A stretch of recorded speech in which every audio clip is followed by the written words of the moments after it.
apparently you've got an incredible voice and presence on stage. Is that what you say about yourself? Is that what they're saying? Because they're right. I'm joking. Oh, that's really sweet. You've been working for a while though now.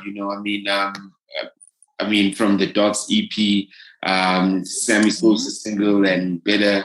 And what made you decide to take this journey with Balance? And go, okay, this one looks like, I mean, the others, even when I checked out like the Dots EP, it's like it was like a drawn kind of thing. This one you just like said you want to come out. What has been the journey for this project for Balance? So I'll first start about talking about Dots. Dots was like my very first ever me in studio. So it was more to prove to myself that, I can do like this artist thing. And then with Balance, it's simply now me being confident in who I am as an artist and understanding that what makes me different is the cool thing. And what makes me different is how versatile I am. And if you listen to the album, you can hear like how I sound on Changes, for example, is different from how I sound on FRYA. So I was like, the fact that I have a tone that can move like that, let me actually like finesse, like let me actually put it in people's faces to be like, okay, this is what it's supposed to be like. So more than anything, I needed to prove something to myself. And I also worked with really good producers. So the process was literally me going to studio, just banging out records. And then when it was time to put out an album, we had a collection of music and we just picked the ones that we liked and the ones that we thought were going to work for this specific project. I genuinely kicked myself when I was listening to the album.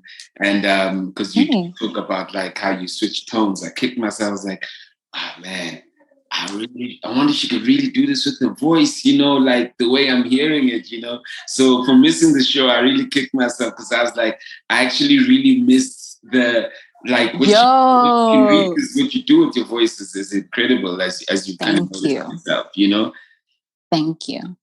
I mean, and Cameron is quite prominent on the album. I mean, explain why him and what's the chemistry that's made you kind of extend the relationship, on this project, Mr. Cameron? Mr. Camara is an incredible producer. And it's so funny, when we were working on music, I literally packed a bag and I went to his house for 5 days and I slept in his studio. And I was like, you're going to give me a week of your life and we're going to work on music. And we would literally wake up in the morning, cook, sit down, talk, go into studio, do the same thing for like 5 days. And we banged out about 8-9 records and 5 of them made it onto the album.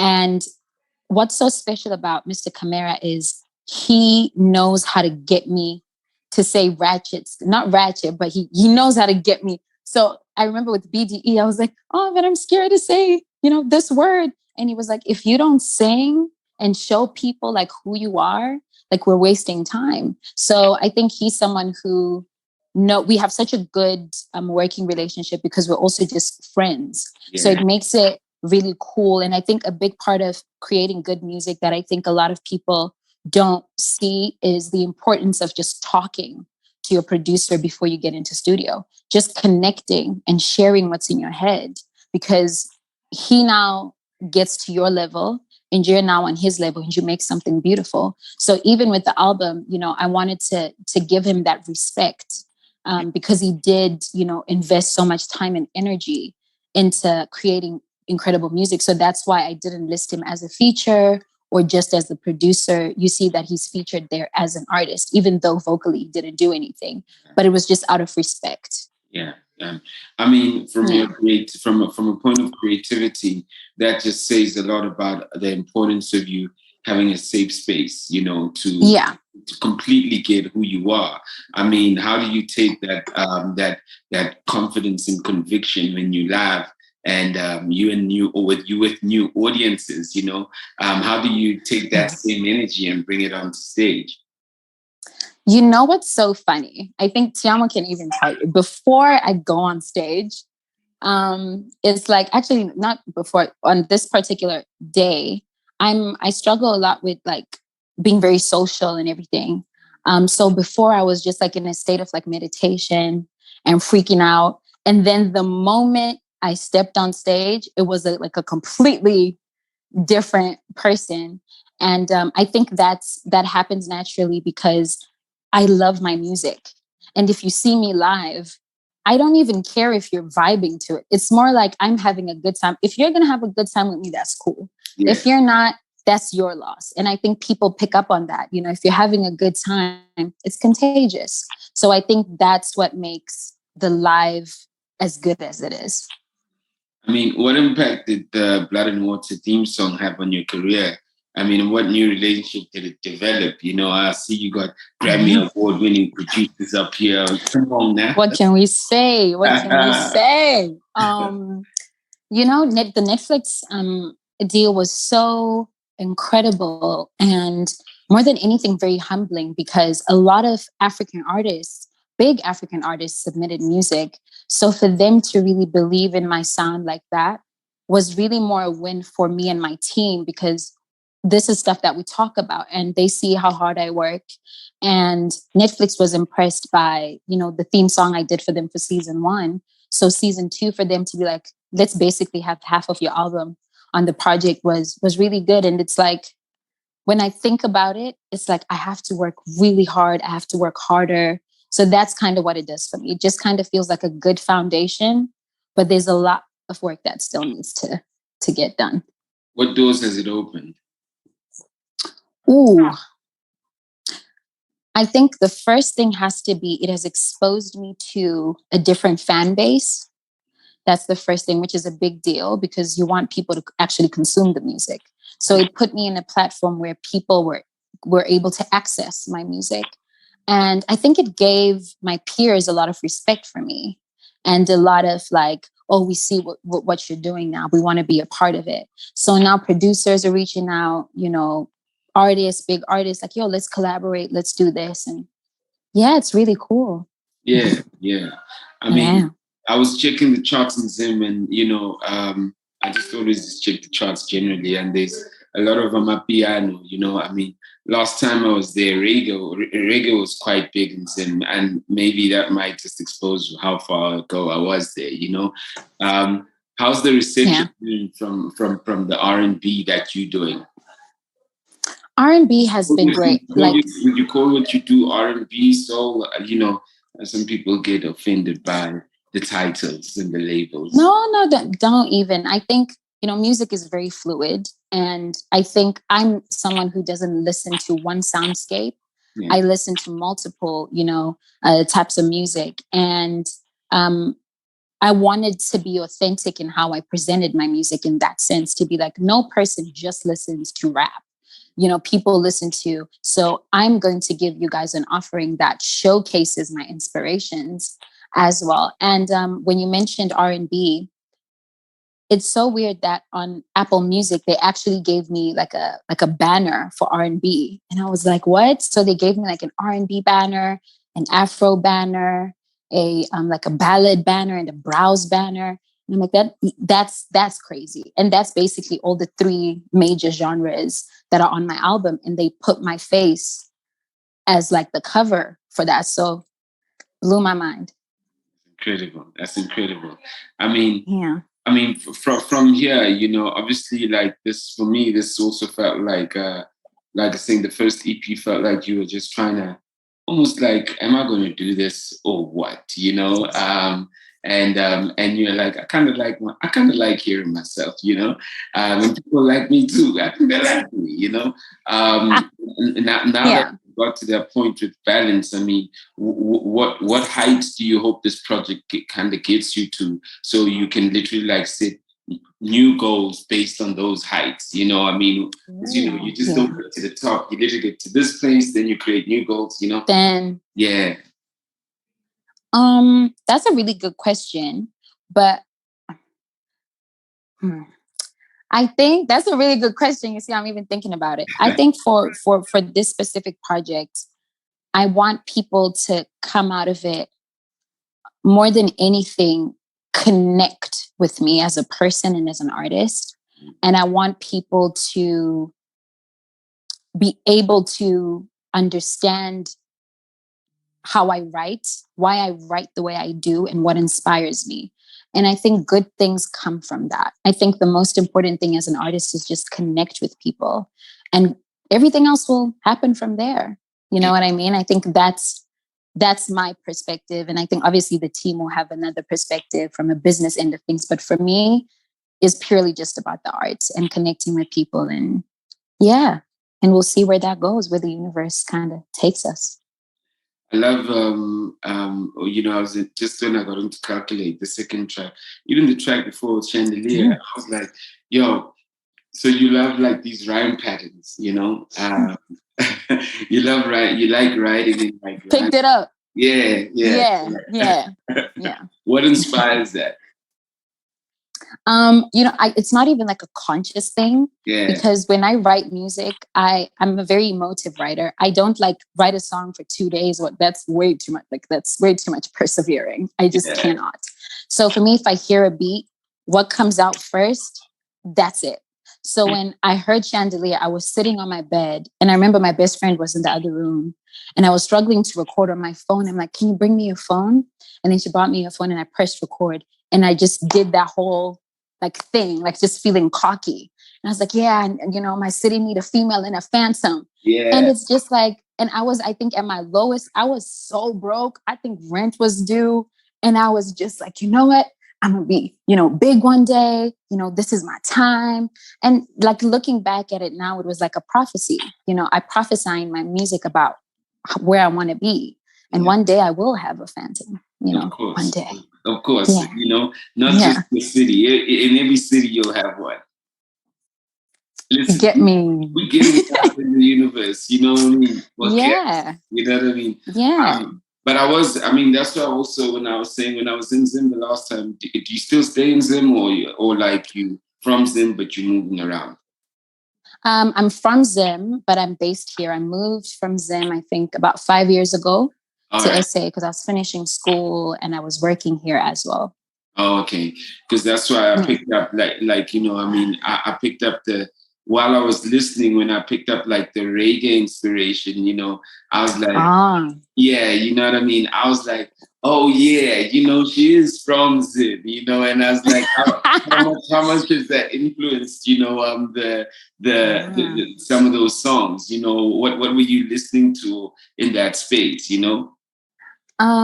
What's so weird is I think the reggae inspiration, came from just my love for, reggae music and Jamaican culture. I'm someone who's a big fan of, Bob Marley. What's this lady's name? Sister Nancy. She was actually supposed to, we were actually supposed to get a little clip of her saying like "What a bam bam" on BDE, but we got it cleared like a little bit late, so we couldn't have it on. But it's stuff like that. So I listen to so much different music so that I'm balanced. So I'll listen to FRYA, I'll listen to Wiz, I'll listen to, Damian Marley, and all of those mixes come together. And Mr. Camara also got it. So when I told him I want to do something reggae inspired, he was like, give me an artist. I'm like, the way Rihanna does reggae, that's how I want to do reggae, where it's not in your face, but you feel it. Yeah. And I think we managed to do that. I hope we did.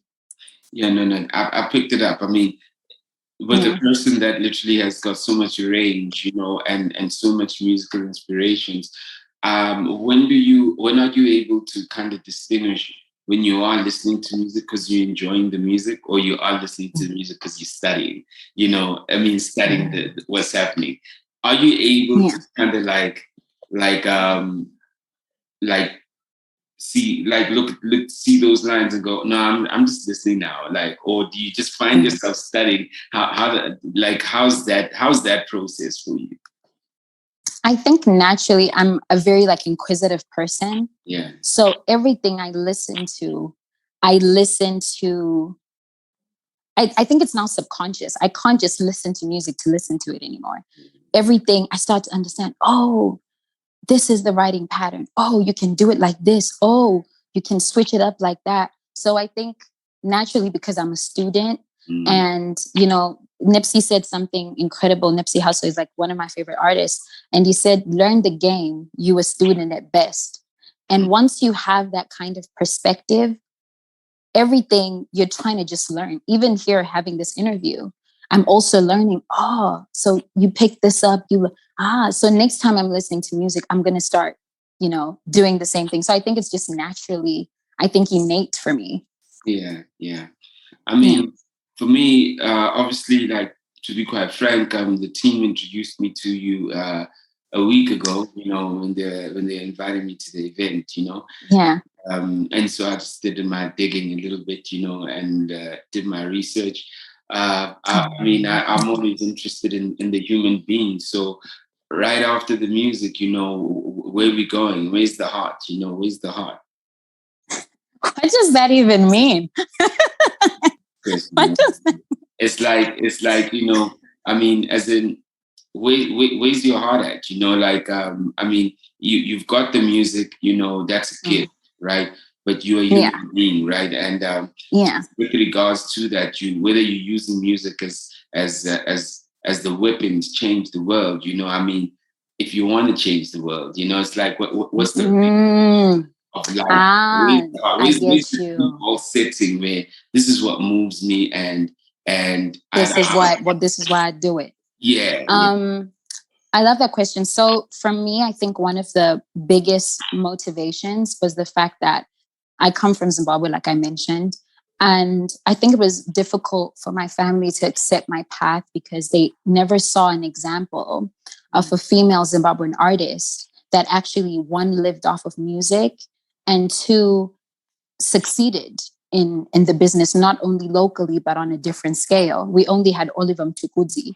And even then, when he passed on, you couldn't really see everything that he accomplished, and it broke my heart. So for me, I want people from where I come from, and African women, to make it a little bit easier when they say, "Yo, I want to be an artist," and the parents are like, "But it doesn't work," and they're like, "No, but look at FRYA. Her music was on Netflix. Look at her now; she's touring. Look at her now; she's in Paris. So I just want to make it a little bit easier for the women that are going to come after me.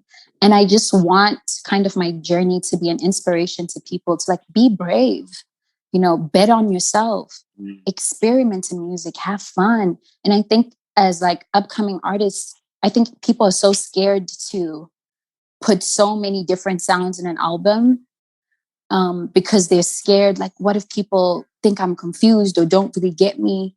But that's not the point. The point is you have to be free in what you do. And I want people to get that. That's why even in the music, there's BDE, and I'm talking reckless on that record. Yeah. And then there's changes, and people are crying, when I'm performing that song. So it's have fun. It's about expression. Live your life.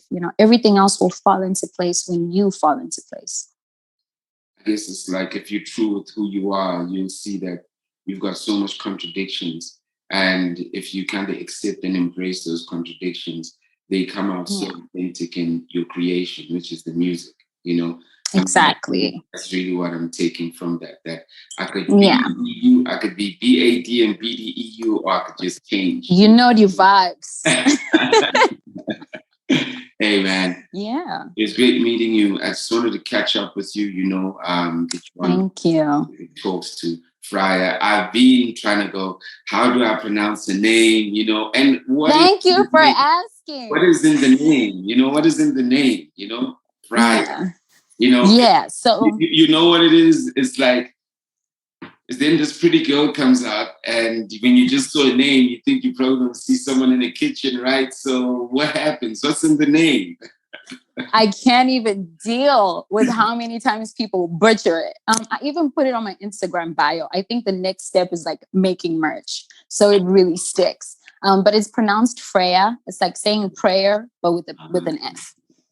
And the name was a very big part of my brand because I wanted a name that meant something. And so the name basically comes from two aspects of my life. The first one being growing up, me and my mom used to read together. That's why I'm an avid reader. And there's this book on Norse mythology that she used to give me to read. And there was a goddess there, and her name was FRYA. And what was so cool about her was She was called in on matters of love. She was powerful. When she cried, her tears would turn to gold. And it was a time that me and my mom spent together. So I wanted a name where if someone called me by that when I'm on stage, it made me feel something.